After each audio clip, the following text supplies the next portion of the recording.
The following is a paid advertisement. The views expressed are the sole responsibility of the advertiser.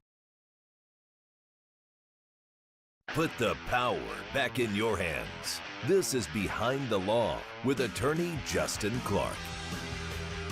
Welcome to Behind the Law. Happy weekend to you. A reminder, we are here with you live. You can ask any question you want whatsoever during the show. The phone number will be on the screen during the entire program, 321-282-1055. As always, welcome in my beautiful co-host, Makaila Nichols. Makaila, how are you? Great. You are the voice of the people. You ask the questions of the people. Non-lawyer, lawyer. You might have questions that they have at home that I just assume we all know. Yeah, and we don't, so that's why I'm here, right? Here's what we're going to talk about today. It seems to me that there's been a big crackdown on prostitution. I think this has a lot to do with the sex trafficking and really trying to crack down on that. Probably a good thing, but I've seen a lot of people get in trouble for that. Also, the IRS has hired, some would say, 85,000 new agents. What does that mean for you if you have unfiled returns? What does that mean for you if you owe taxes? Is there anything you can do? We will answer those questions. Makaila, are you ready? Yes. Here's what we're going to do. Very quick break. When we return, Behind the Law continues.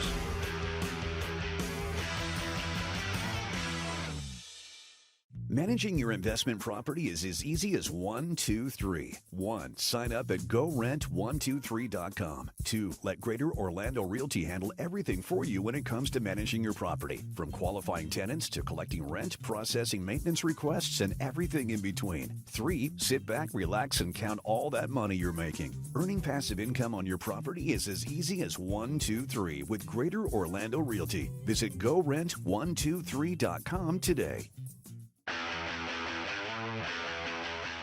Seems like Grady Judd out of Polk County might have made this famous. It's the prostitution, the sexting. And by the way, Grady, Sheriff, we love you, okay? We don't want to mess with Grady Judd at all. Sheriff, we love you, I promise you. Everyone on this program, everyone in the room that you can't see right now, we love Sheriff Grady Judd. I just want to get that out there. He keeps me busy. He keeps me busy. Rajan Joshi joins me as always. I feel like there's been a proliferation, I don't know if it's just Polk County or really throughout Florida, maybe the nation, in these charges and these sex sting operations. Why are we seeing so many of these? Well, with the internet, they've become more rampant. Right now the prostitute can advertise on the internet and, have their own page. And, the guys can go through it and, pick out who they want. And they have what's known as in-calls where the person goes to the prostitute, or it's home delivery, which is called now calls. So with that and with more and more human trafficking, that's where the concern got, more of, the legislature's attention. Because there's a lot of human trafficking going on, and so they just throw everyone in there. There's some prostitutes who do this as a living, and there's some people who are actually victims of human trafficking. A lot of people get their legal information from Better Call Saul. Admit it, a lot of you, that's where you get your legal knowledge. I get mine from Dateline, of course. I'm a lawyer too, but when it comes, that's pretty scary. I agree, it is. But it's more accurate than Better Call Saul. That's right. But the thing that I hear a lot from people is that, well, if you ask the cop if they're a cop, or in this case, the fake prostitute, or whatever you want to call them, if you say, are you a cop, they have to tell you. Is there any truth to that? There's absolutely zero truth behind that. And in every sting operation I have ever been involved in, that's something the prostitutes say on the phone or when they're on video to the undercover decoy. If you're a cop, you got to tell me. And there is no truth. Wow. There is no law that requires a cop. Cops can lie. And, it's kind of like if a cop is, undercover with organized crime and the mafia and the boss says, are you a cop? You got to tell me. And if you tell me, I'm going to kill you. Right. It doesn't work that way. The cops can lie. They can play the game, and they learn how to play the game. They learn the lingo, and they learn how to act as if they are the John or whatever role they're going to play. Yeah, and sex trafficking, it seems like there are different levels of this crime, I guess. There's trafficking, and then there's something less. What are the different levels we have here? Well, it's hard to find the trafficking because it's so insulated. So what the legislature has done is they've increased the punishment, and what they really targeted more on is they've targeted more on the Johns than they do the prostitutes themselves. I mean, the crime for solicitation is more serious than offering, and the enhancements become more serious for the guy than it is the girl because they can't get the trafficker. It's hard to get it, and these what you'd call them maybe pimps are insulated, and they're hard because the prostitutes aren't going to turn on them usually. There's a lot of fear involved. So the way the legislature goes about doing it, Grady Judge just throws a net and gets everyone. It doesn't matter who they are. The person in the car, anything like that. But what they do is they target the customer instead of the provider. So do they normally file charges against the actual provider, or do they let them go? No, they file charges, and they are serious charges. I mean, it starts out as a misdemeanor, and as they continue on, it becomes a felony, and they require them to be tested for HIV and other sexually transmitted diseases, and they have a notebook actually, which they have, and if the person is a repeat offender, they check them to see if they are, if they're soliciting or offering prostitution with the disease. Then it becomes more serious. Oh wow! All right, so let's go through this a little bit. Let's say I'm some guy, I'm from out of town, I'm here visiting, I'm at Disney World or whatever. It seems like a lot of Disney visitors are always involved in these things too. And I'm having drinks or whatever I am, and all of a sudden I want to go on one of these websites, a prostitution website, if you will. Someone's on there, a girl's on there, I think she looks pretty, and I decide I'm going to go meet her somewhere. Turns out it's an undercover sting. What am I, no prior charges whatsoever. What do they normally charge me with, and what are some of the possible outcomes? Well, they'll normally charge a person the first time. It's still a misdemeanor. It's still a first-degree misdemeanor. They're required to do 100 hours community service. They're required to be on probation and take some class involving, the ramifications of prostitution and also human trafficking. And with the prostitute, it's similar in the fact that they will be placed on probation. They will have to, undergo, some type of,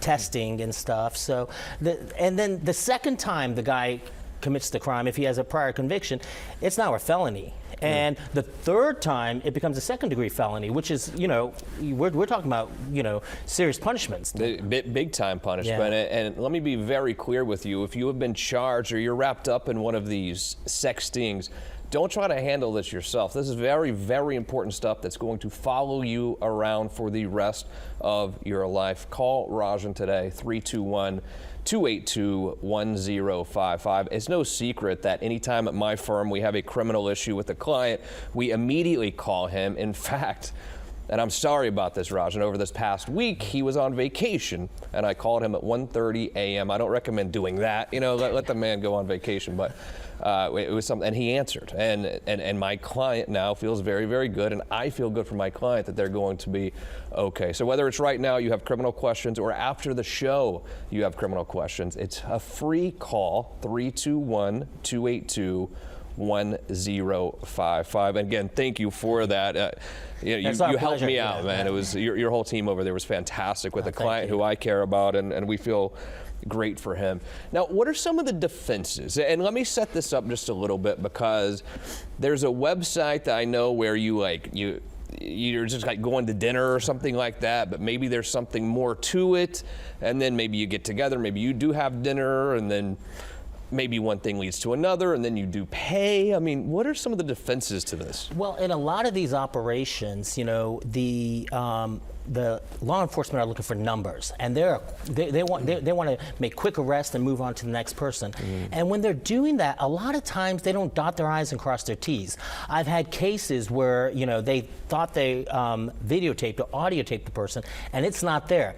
Right there, that's the kiss of death. I mean, they just gave me the case right there. Yeah. That case is gonna get dropped, or I'm gonna crucify him on the stand and make it very painful for how they messed up. But then, a lot of times they will jump the gun and make the arrest before the the exchange, verbal exchange is made, and there's any, agreement, money for sex, there may be some agreement. And what happens is the person will come into the room. The decoy will either have got them to agree, over the phone, which would be recorded, hopefully, for the police. If not, then they're in a lot of trouble.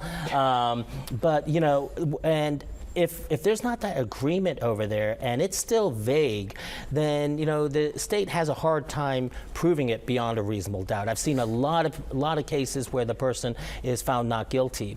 Another possible defense, which is a difficult defense in Florida, one of the most difficult defenses is entrapment, where you got to prove that the government's the defense would have to show that the government's actions were so outrageous that an innocent person would never have committed this crime, but for the government's conduct, and it would lure an innocent person. And you also got to prove that your client would not have done this, but for how the government put the crime available for them. This room is very quiet, by the way, today. I don't know, everyone seems to be listening back there. I don't know what's going on, Rajan. What do you think? Quiet, isn't it? It is quiet. It is. Anyway, so and maybe there's no answer to this question, but I can envision this happening at times. You're on not one of these prostitution websites, but just like a meetup website. I don't know. I've heard the names before. I can't think of them. And you're where like, it's hey, like young woman goes out with like older college man. babies or whatever. Okay. And so the man goes out with the girl and they have dinner. And then, they hit it off a little bit and they go back to a hotel room or go back to one of their apartments. And then the girl says, okay, well, can I have $200? And they do exchange the money. I mean, that's prostitution, I guess, isn't it? Or legally, that could fit the definition of prostitution. They could make a case out of that, if the agreement is, money for sex. Now, if the lady says, look, I need my car payment done or something like that, hey, that may be a safe way of playing it. If that is there, it'd be harder to prove. But otherwise, any type of an agreement for some type of consideration for sex would equal prostitution. And one thing that happens in a lot of these cases is after there is a takedown, a lot of times the person wants to talk about it. Yeah. And this is where the mistake happens. Sure. Either the prostitute or the John want to sit there and give their side of the story and talk about how they've never done this before and this is the first time. That is the worst mistake they can make. Anytime you talk, anytime you confess or engage in conversations with the police after being arrested, you are just digging that grave a little bit, and you may dig it where you can't get out of it. And giving your criminal defense lawyer less to fight back on, of course, as well. Absolutely. We talked earlier about the money exchange. Is it the money exchange or is it a verbal exchange? It's the agreement. Because a lot of times they don't even get to that point. So you don't even have to exchange money. It's just you verbally agree to it. Yes. It's an agreement, money for sex. And, a lot of times they want to get that commitment on the phone or with a text message or something where, when the person walks in, they walk in and they are busted right there. And the police really start, especially Grady Judd, whether you like him or you don't, you got to give him credit. You got to give him respect. He knows what he's doing, and Polk County knows what they're doing. And I always know when I'm taking a case in Polk County, I know what I'm up against because I know that they've dotted their I's and crossed their T's. But, the police in general start learning the game, and they start, they become masters at both angles. What they do with the prostitute is they invite them over, they come over and they take them down. Rajan Joshi, always a pleasure. Very interesting stuff today. Any questions, criminal questions at all, call right now. 321-282-1055. You owe money to the IRS. They just hired or threatening to hire 80,000 new agents. Is it criminal to owe money to the IRS? It's just ahead as Behind the Law continues.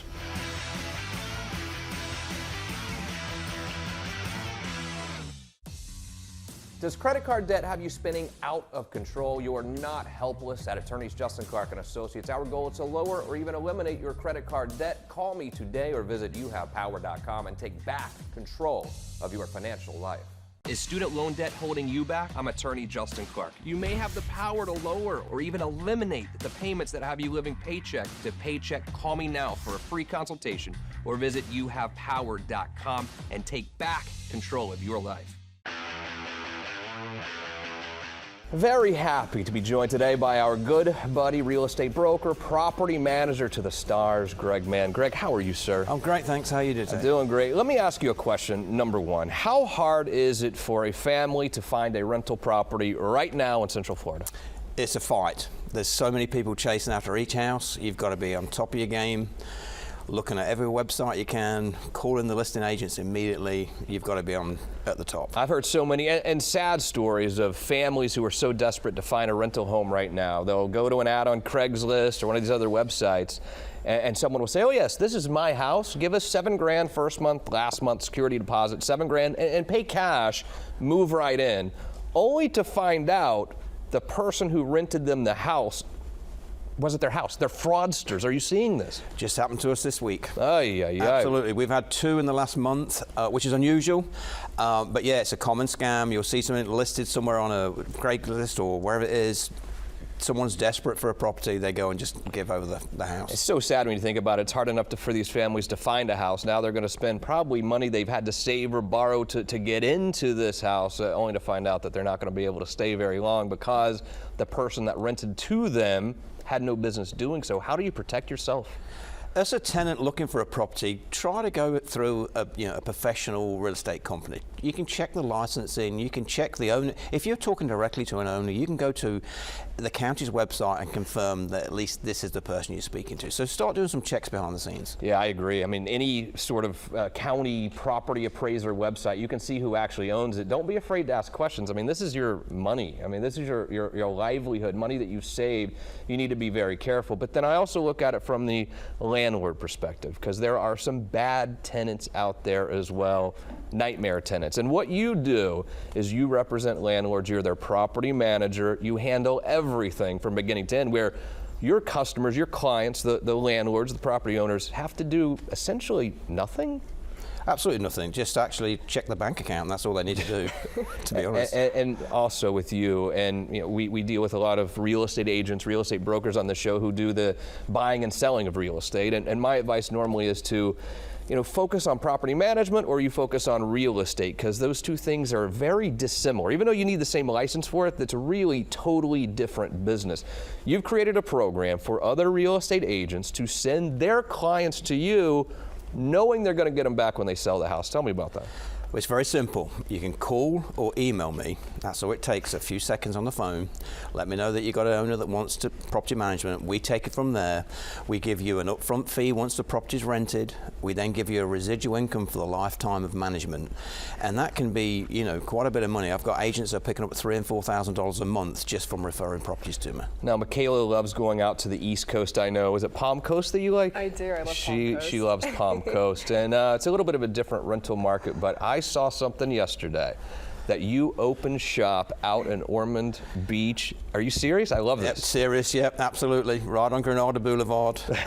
We're ready for action tomorrow morning. We'll be our first day with the doors open, so exciting. Are you excited, nervous, both? How do you feel? Oh, no, excited, absolutely pumped, yeah. That's pretty awesome. How do you think being a property manager on the coast will differ from here in Central Florida? It'll be a little bit different because there's obviously short-term rentals there, and I've not really done a lot of short-term rental before, so that's going to be a different beast sort of thing, but we're out there to do normal property management and do some real estate sales too. If you have a couple days open and you need someone to watch over the place, and Makaila and I, I'm sure, would have no problem. Right? I mean, look, no, we're not looking for anything free. We just want to make sure everything's taken care of. You need to keep eyeballs on these places. Absolutely, if they're vacant. You'll be the first call. Yeah, it's amazing what you do, not only for other real estate agents throughout Central Florida, but for the landlords, the investors out there, making their lives so much easier at really not a big cost to them if you think about it. And my theory always is you save them money at the end of the day, because when something goes wrong, you have vendors, you have people you work with, the AC guy, the plumbing guy,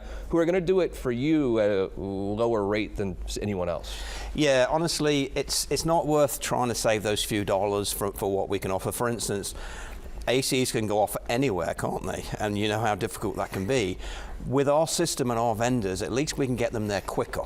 Yeah. Quicker than the average guy just calling 20 people he has no clue who he's calling. Keep up the good work. I know it's thanks. a tough job. I don't know how you've created an exact science out of this, but I've been around a lot of property management people over the years. I've never seen anyone do it like you and your team. I appreciate it. Thanks Greg, so much. awesome. If you are a property owner, you want to rent your house out, don't deal with the tenant yourself. Have Greg Mann deal with it today.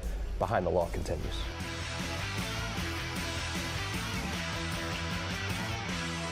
If you owe money to the IRS, maybe you have unfiled returns, you haven't filed taxes in a while, you might want to listen up over the next couple of minutes because the IRS has increased their agents and they've done it substantially. I think like $800 million or $80 million or some absurd amount of money has gone to increase the size of the IRS. Like it or not, that's what's going on. Who better to ask about this than Brian Fay, enrolled agent with the IRS, also works at attorneys Justin Clark and Associates. You might have heard that that place as well. I don't know who that guy is. The name's been on the screen most of the show. Brian, welcome to the show. Thank you. What is this? Why are they doing this? Why are they hiring so many new agents? Are they trying to come after us, or what's going on? Well, that's exactly what they're doing. Yeah. Congress approved $80 billion. That's better than 800. I'm sorry. Yeah, I was going to say your numbers were way off. Look, once you hit 80 billion, it doesn't. I mean, who cares? Might as well do a trillion at You that got the point. It's eight all the right. same to me. Yeah. So they're saying that they're going to hire 87,000 something new employees, which is more than 100% of the workforce that's currently Yeah. there.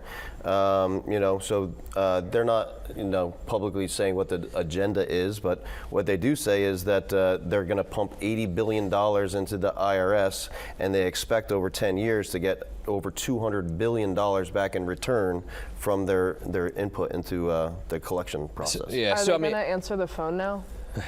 Probably not.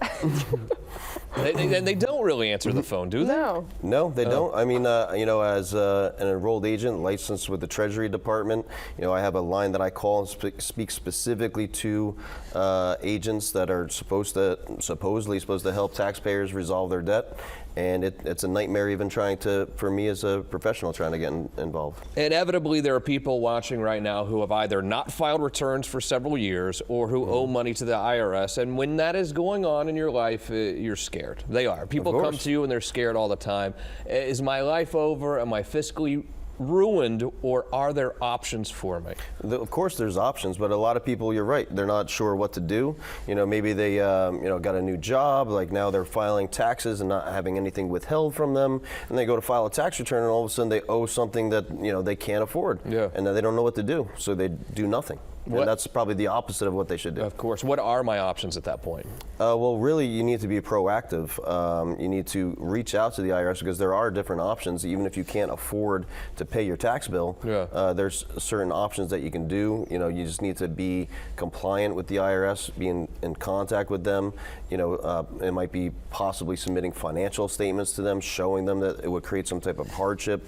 But that's the time to get some type of professional involved. Yeah, and we've dealt with this so many, hundreds or thousands of times right now. I can tell you from my experience, you don't want to do this yourself. You really have to know what you're doing. You need to talk to someone like this man to my left, Brian Fay, and he'll answer your calls right now or after the show. It's a free consultation, 321-282-1055. It seems like the options I normally see are either let's pay you over time or let's settle it. Tell me about those two options. Well, yes. Obviously, the IRS wants you to, just pay us up over time. They'll extend it, as long as they want, but they still continue to charge penalties and interest throughout that time. But there are other different options that are available that you might not necessarily know without having a professional, represent you during this. There's what you might have heard, being publicized, Fresh Start Initiative, offering compromise. That's publicized, all over the place about different options, and that's certainly one of the best options that the IRS offers for people that get into those things. And it depends on your specific situation, and that's a time to get someone involved. But I would not compare it to, let's say you owe $20,000 to American Express and you haven't paid your Amex bill in a while, and you call up and say, I'll give you $5,000. This settlement process, this offer and compromise, certainly a little bit more in depth, and you have to know what you're doing. It's a lot more in depth. It's not just a phone call here. Let's haggle out some type of settlement offer. It's not the way it works with the IRS for sure. But what I want, and Brian, great job today as always. Thank you, buddy, for being here. What I want you to know though is don't feel like life is over. Don't feel like you don't have options if you owe money to the IRS or you haven't filed returns in a few years. Don't let it get you stressed out, but you do need to do something about it because they can come take your money. They can come take your stuff without even having to sue you. Call Brian right now, 321-282-1055. Quick break. When we return, it's What Did We Learn?